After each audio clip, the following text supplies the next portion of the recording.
Let's take a trip through time and space to Merced, California. The year 1972. You're probably thinking it's a sleepy town where nothing much happens, right? Wrong, because on December 4th of that year, 7-year-old Steven Stayner's life is about to take a turn that'll make your head spin. Little Steven's probably daydreaming about Christmas, maybe hoping for a new bike or the latest toy. But instead of Santa, he's about to meet a real-life monster. Enter Kenneth Parnell, a guy so creepy he'd make the boogeyman look like a teddy bear. Now, Parnell's not your garden variety creep. Oh no, this dude's already got a rap sheet for messing with kids. But get this, he's posing as a minister now. Talk about wolves in sheep's clothing, huh? He rolls up to Steven, smooth-talking like he's got God on speed dial, and tells the kid his parents can't keep him anymore. Says a court gave him custody. It's the kind of lie that'd make the devil blush. So Parnell takes Steven to this cabin in the middle of nowhere, about 38 miles from home. Might as well be on Mars for all the good it does Steven. Parnell changes the kid's name to Dennis Gregory Parnell, and for the next 7 years, 7 years folks, puts Steven through the ringer. We're talking SA, and it's enough to make your skin crawl and your blood boil.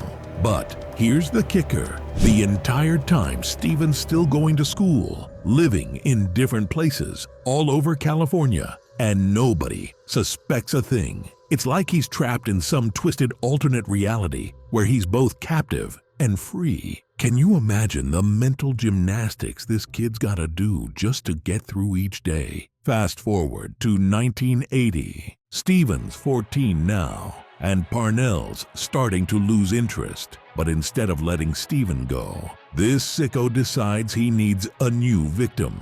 On Valentine's Day, yeah, you heard that right, Valentine's Day, he grabs 5-year-old Timothy White from Ukiah, California. Now, this is where Steven becomes the hero we didn't know we needed.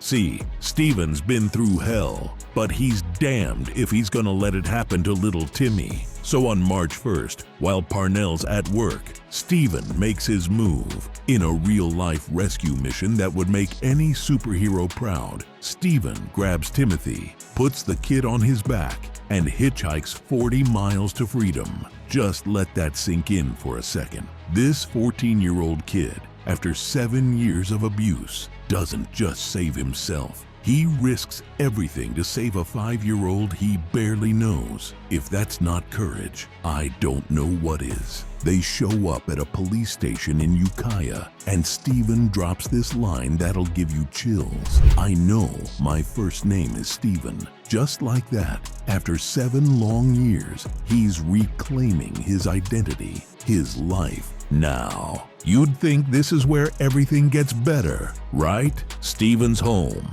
the bad guys caught, roll credits. But life's not a movie, folks, and happy endings don't come easy. Steven struggles to fit back in.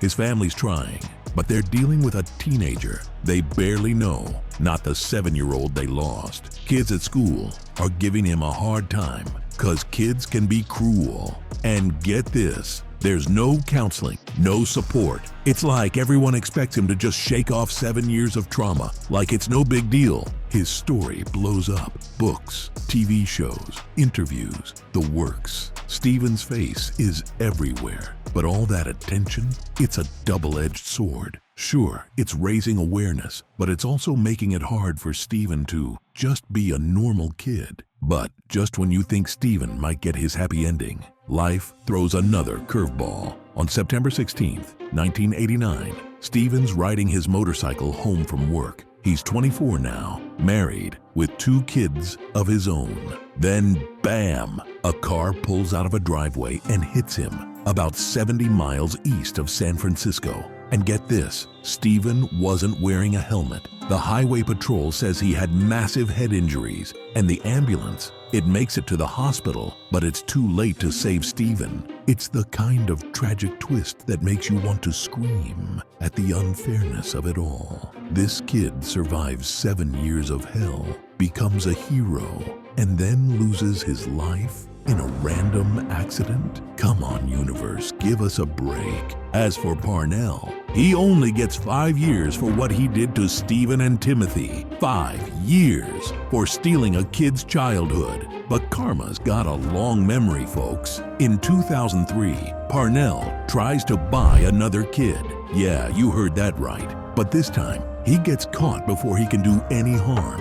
The judge throws the book at him. 25 to life under California's 3 strikes law. Too little, too late, if you ask me. But at least he's off the streets for good. Now, I know this story's tough to hear. It's the kind of thing that makes you want to lock your doors and never let your kids out of your sight. But here's the thing, Steven Stayner, he's a hero. This kid went through hell and came out swinging, not just for himself, but for another innocent child. His bravery didn't just save 2 lives that day. It shook up the whole system, got people talking about child abduction and safety like never before. Because of Steven, more kids are safer, more families are aware, and more bad guys are behind bars. Steven's life might have been cut short, but his legacy, that's gonna outlive us all. It shows us that even in the darkest times, there's always hope, always a chance to do what's right. Sometimes the biggest heroes come in the smallest packages,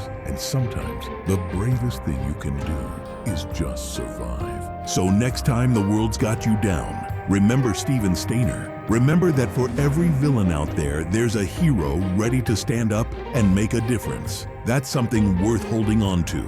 And hey, if this story moved you like it moved me, don't forget to smash that like button, drop a comment, and hit subscribe. We've got plenty more wild, true stories coming your way. Stories that'll make you laugh, cry, and maybe look at the world a little differently. Until next time.